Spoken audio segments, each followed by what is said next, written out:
Death Stranding has been a long time coming, but it's finally here. My name's Mike Williams. These guys are Jake Kulkowski and Liam McKelvey. Hello. Hey. Jake, you've played a frankly sickening amount of this game. You've somehow played 2 days worth of this game in one day, I feel like. Yeah, man. I'm popping achievements in the story mode, and it's like 1% of people have got it. And I'm like, doing it for the cause, doing it for the channel. This video is going to come out a couple of days after that, though, so hopefully people would have caught up. Either way, it doesn't make a hell of a difference because I'm not talking about any of that. Liam, you've played an awful lot of it as well, I'm assuming. I have, not as much as Jake, but not far behind. Yeah. Death Stranding has arrived, and it's turned out to be a game that's, a lot about walking and managing your inventory. It feels a little bit like flipping Euro Truck Simulator or something to me, but a very high production value. I think it's been really interesting seeing all the... Obviously, the reviews came out like a week early, didn't they? A whole week, yeah. That's it. So we've had a long time to sort of look through people's opinions on it and stuff, and it's been pretty divisive, but it has had a lot of like 10s and really glowing reviews, as well as these reviews that aren't sort of too happy with it for certain reasons and stuff. But Jake, you've played so much of it. What do you feel about it? Just speaking from the gut. Yeah, it's a banger. I don't have to think about it. I don't have to be like, I don't kind of know what it is or if it's fun. Nah, mate, it's a slammer. It's fucking good, To me, it just, everything makes sense. But it's all about how susceptible you are to this shit, though, because it's like if something sounds like a good idea and you're kind of into it, and then things start getting a bit like out there, you're like, all right. It's like imagine listening to a band you like, and then they just introduce a saxophone. If you're well into that band, you're like, of course they're bringing a saxophone in. Bring on the sax. But if it's like just some fucking shite you listen to, and then they bring a saxophone in, you're like, oh, another bit of fucking cacophonous noise. Like, to me, I don't have to really question whether or not I'm having fun playing it. I am. The only thing I've got to say is everybody seemed to be like kind of pussyfooting around what the game's about, and like they don't really know. It's pretty obvious what it is to me, and then on top of that, it's not half as walky as people are making it out to be, at least where I am now. Like, I am like 45% of the way through the game, but the way that it builds and builds and builds, it's like very MMORPG style, like the power creepy shit. The way that everything is a problem at the beginning and the way that they handle solutions is good. That's my initial gut feeling. What about you, Liam? I'm very much of the same opinion as Jake. It's not even a question. I'm really, really enjoying this game. And yeah, I think it's a bit reductive to say all it is just walking around delivering stuff. Yeah, that is a big part of the game, but there is more to it than that. Yeah. I won't say in case people aren't that far into it. Yeah, it's like I'm loving the world, the characters. I'm really intrigued to see where this like story's going. I'm fascinated by almost everything about it, and it's just like, even though the game is mostly about walking around delivering stuff, it's weirdly one of the most compelling games I've played in years. The thing that's impressed me most about it is the way it makes getting from A to B interesting, and how I've just sort of gotten a buzz out of getting to the top of some rocky terrain, and when you see the location that you're trying to get to and you're having stealth through a load of creepy ghostly monsters and all this sort of stuff, when you see that location sort of emerging over the horizon and stuff, for me, it's, as a person who really likes concept art and stills and stuff of that No Man's Sky thing of like just a moon base in the middle of a spacey sort of valley, there's just concept art everywhere in this, and you're like walking through it. Yeah. So as a vehicle for letting you experience a really interesting and pretty unique place, it is amazing a lot of the time. I think the opening was like pretty good. I was sitting there just as I was starting to think, can I start playing it now, please? It actually started letting me it actually let me take control of it and stuff. And there's no denying it. There is loads of that. And I had like a turned the PlayStation on, finally got ready to play the game, and then my controller beeped at me like low battery. Yep. So I don't have like a wire long enough to plug it in and be able to play the game. Do you not stand right next to your screen? Yeah, but I stand to the right. Like, I've got a big screen, so it's still too far away. It's a lot of real estate. First world problem, right? So anyway, but luckily for me, there was so much exposition at the beginning, so many cinematics. I just put my PlayStation controller down, let it charge, sat down and watched it. By the time I had to pick up and play, I had like 3 bars, played about 10 minutes. There was another 20 minutes of dialogue, fully charged, baby. Yeah. And that is pretty much it. The game doesn't really let up with that sort of stuff. There is still a lot of story, but I think that these big, vast walking bits are like there because it's to give you that time away from it all. It gives you a sense of scale, that's for sure, and it makes the walking and the balancing of the weight and stuff.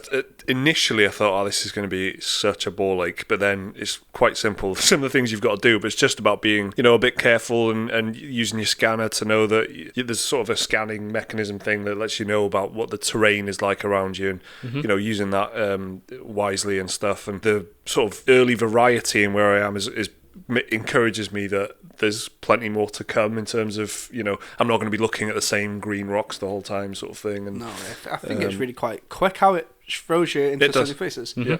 And I feel like every single sort of mission brings you either a new bit of equipment that really changes it up, and some of it really changes it up, or like gives you a big story beat. Like this game is quite similar to Red Dead Redemption 2 in the sense that it doesn't respect your time. You have to respect it. That's the biggest problem I've had with it. And for me, one of the biggest things about Red Dead Redemption 2 was if I had turned it on, played a mission, me and Dutch go fishing, and at the end of it, absolutely nothing happens in the overall thing. Whereas this, if I turned it on and did one mission like a normal person rather than play it for 14 hours in a row, every mission ends with, okay, now I've got this new bit of equipment. I don't even want to talk about any of it specifically because no. But like you get something or some big story thing is like a little treat at the end of every single quest. So because of that, unless you're doing a side quest, obviously, but that's not to say that they don't go without rewards. So Liam's obviously spent a little bit more time on side quests than me because he's like saving it like a fine wine. He's swirling it around his mouth. I've just been necking the bottle. Gross. So what's it like, Liam? What's the side quests like? Are they completely worthless like in most games or? So the most side quests when you do them, so you take them on as orders, and they're very similar to actually like main quests, I guess. Yeah. Very similar on the surface. It's usually like maybe with like an added condition to it, like you've got 30 minutes to deliver a bit of cargo to some recipient who's halfway across the map and stuff like that. But if you do the side quests, it usually rewards you with better equipment, new equipment, or usually, well, most often it's materials, which you can then use to upgrade your structures throughout the world, which you can build, or you can use them to fabricate new equipment. Like you think, that's a long trek, I've got enough materials to build a bike, you can go on, but you run out of materials quite quickly if you just keep like spending them all the time on every mission. So I suppose that's what the side quests encourage you to do, to help you bank up like materials for like the big projects. Because like I don't know how far you are into the game, right, but have you seen that there's structures in the game, right, with like other players and everything like that? So you'll know that like some of them are group projects, so to speak, unless you're like a proper hoarder. Actually, that's a really interesting thing that we should talk about a little bit. Like that was a big theme in some of the reviews I read before it came out about that it's amazing how it makes you feel connected to other players using sort of mechanics that Dark Souls use and Bloodborne. But then there's they weren't saying that though, were they? They were saying it's unlike anything else. Sorry, that's what I mean. But we've noticed it.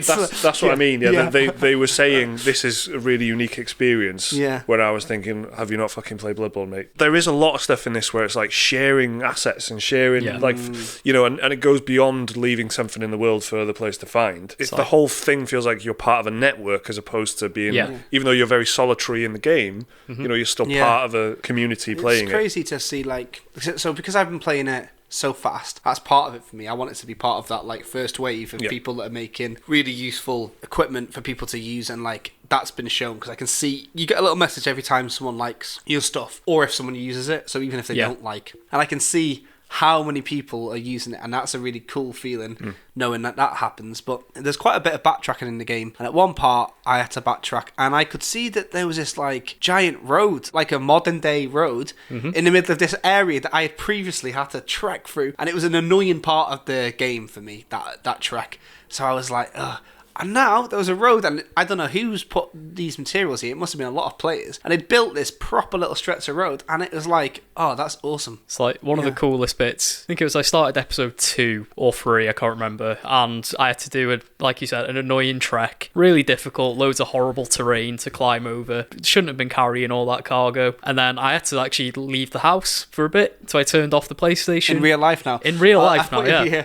So I saved my game, closed the PlayStation, went out, came back for a few hours, and there was a complete highway built when I got back by other players. Yeah. And I got to make a bike and just track it across, and it was lovely. Which goes a little bit beyond the little message, the thing of getting a message and the thing of getting a little warning, or even someone leaving a ladder and stuff like that. There's like it sort of develops that and pushes it forward a little bit. The one thing that has sort of grated for me is like the menus and just like the sheer amount of numbers and information, the way that you're like even just accepting orders and quests, and they're quests basically, aren't they? But like if you're accepting an order, if you want to take more than one, it's like the way that the button layouts change based on what kind of menu you're looking at and things like that. Basically, whenever I'm not just looking at Norman Reedus in a landscape and the numbers giving me the game's giving me numbers and inventory stuff, that's the one thing that sort of slowed it down a little bit for me, and I sort of wish that there wasn't so much of that stuff in it, or maybe if someone else had designed that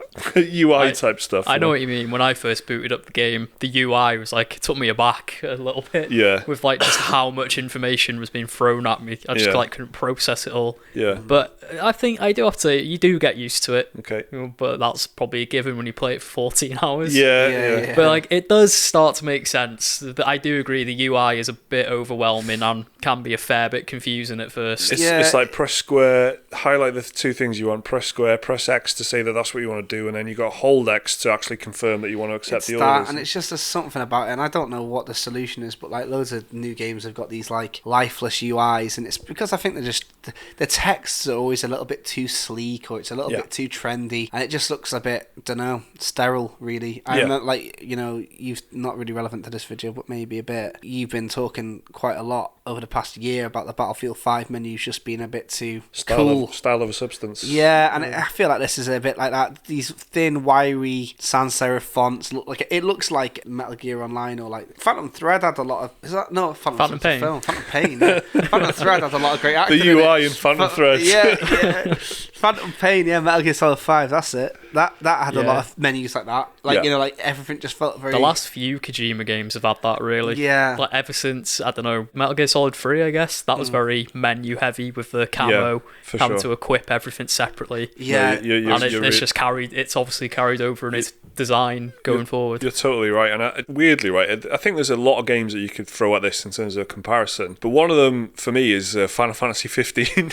Just for the scale of the scale of the world, the style of the world. Yeah. Especially like the trekking across country. Exactly, vibe to man. it. Yeah, just because there's a lot of downtime in Final Fantasy 15 as well, and you don't have an amazing posse though. Imagine if Norman Reedus was with his boys. Yeah. The rest of the cast of Walking Dead. He wants to be alone. Yeah. Can you imagine if they met Norman Reedus on the journey? Do you know what as well?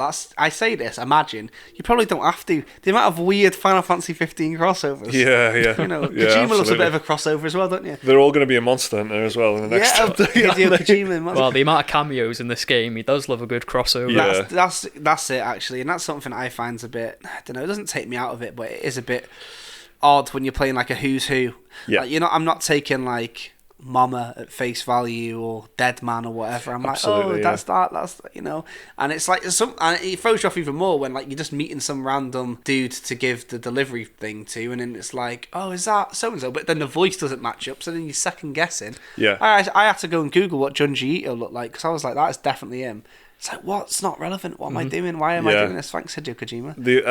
There's a lot of that sort of the two things. Obviously, the Monster Energy drinks is a thing that actually, you drink a Monster Energy drink and it gives you 10%. There's no water in this game, just Monster Energy. Yeah.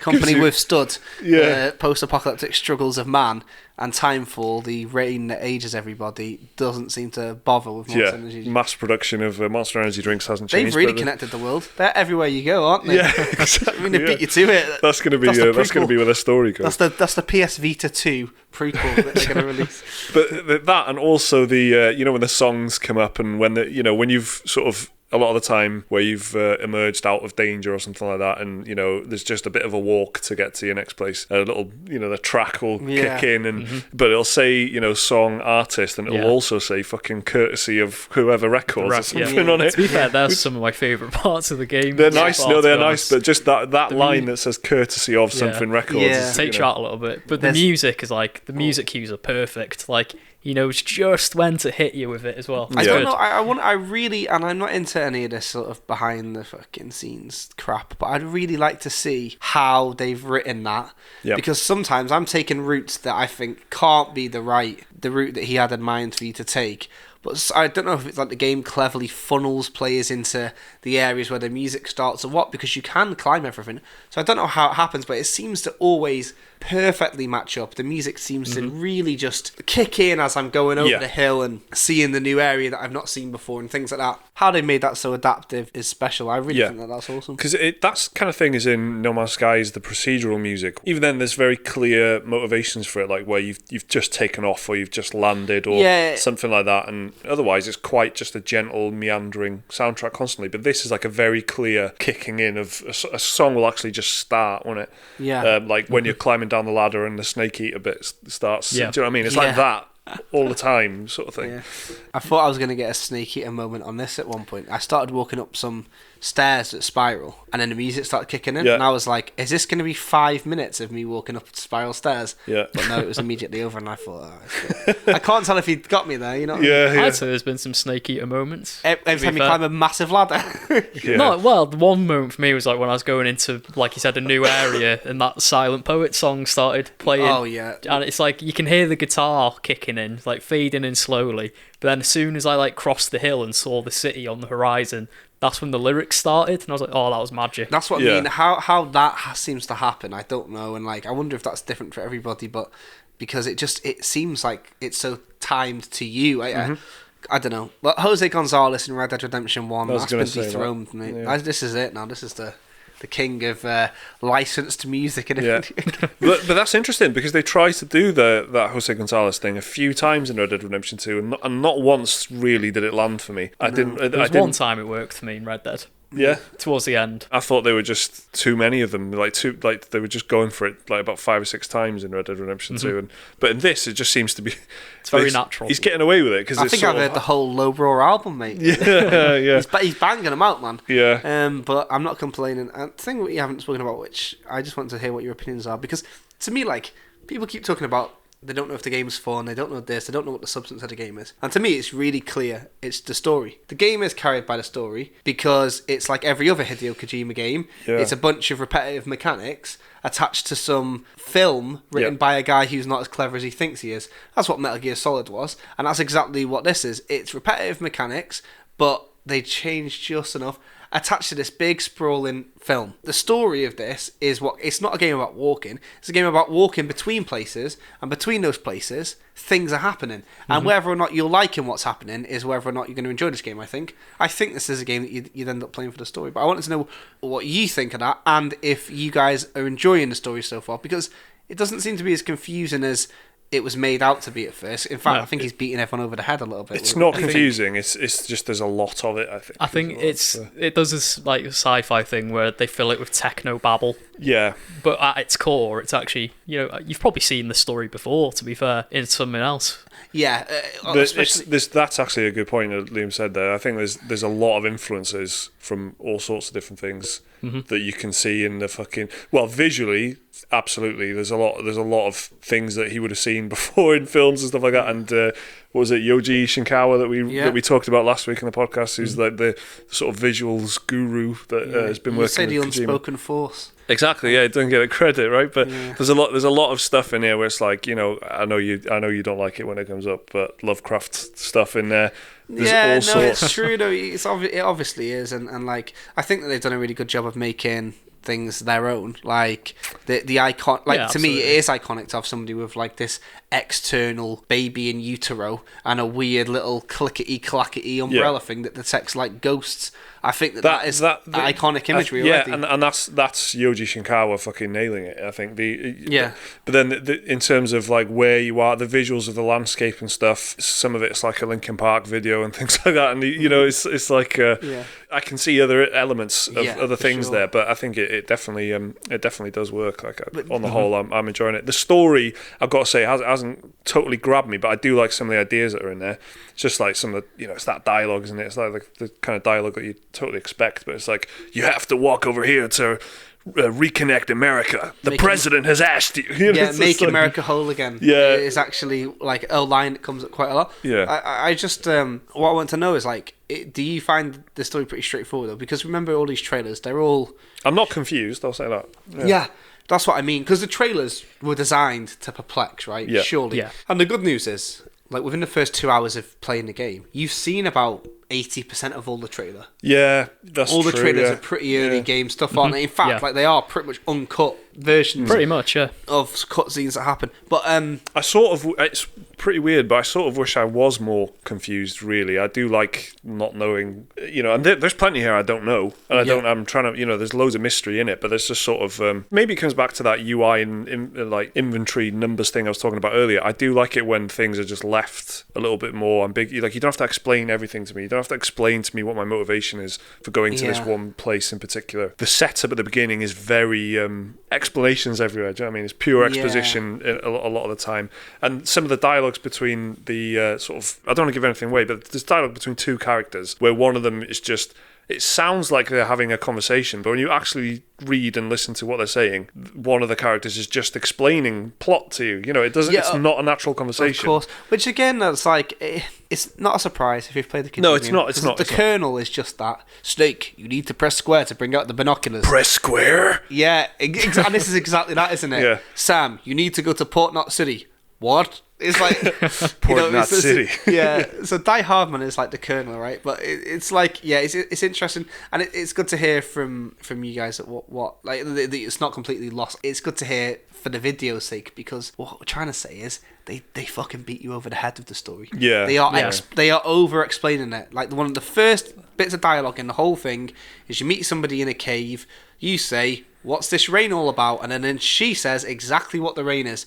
That is it. What's this? This is this. Exactly. It's full of that. So it's like, what I'm trying to say is, if a lot of things might have been putting you off getting this game, but if one of them is it looks a little bit too trippy, the story looks a little bit too disjointed, a little bit art house, it's actually not. It's really quite easy to follow if you have 50 hours spare. Yeah. to sit through it. It does ask a lot of your time, but I think it's worth it. Yeah, in my opinion, anyway. Yeah, I reckon if I have another like 2 or 3 sessions like I did yesterday, I'll be done with it. I reckon I'll be done with it within a week, maybe a week and a half. And I am not enjoying it because I've put so much time into it. I've put so much time into it because I'm enjoying it. Yeah, and I wouldn't have done that or half of what I've done if I wasn't loving it so much. But I really, really like it. Yeah, to think that the concept of delivering things and walking and traversing terrain is, it's not a game that puts a gun in your hands in the first 20 minutes sort of thing. It's not that kind of game. I was playing it this morning and I was buzzing because I'd got over a river, and just the way that it set the controller up is not the same as your traditional third person,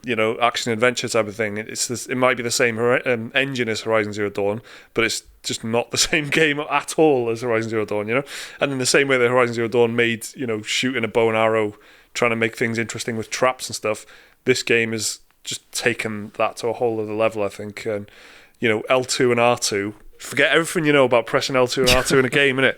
This isn't that game. So yeah, that's 25 minutes of Death Stranding chat, I guess. That you've all been waiting for. Yeah. I mean, I don't know when's the right time to do a spoiler chat, but not for a long time. No. But if you a week do, or two, I don't know. Yeah, let us know. If you do want to let us know what you think of it, though, try and keep it to like chapter 1, 2, or 3. Yeah, no spoilers if possible. And even then, don't spoil it. But like, don't talk about anything past that, because have some fucking respect, will you? If you've been respectful enough to sit through this for this fucking long, then you're a great person. Yeah. Keep it up. I'm really, really proud of you. Let us know if you've been playing it, what you think down in the comments, as Jake just said. If you haven't been playing it, tell us why not. Because I think what you were saying there about Jake, about it being potentially slightly off-putting because of the marketing, maybe you think it's a bit too intimidating in some ways or something. Let us know as a sort of outside perspective what you think of Death Stranding, and we'll be back with some more stuff very soon. See you later. Bye.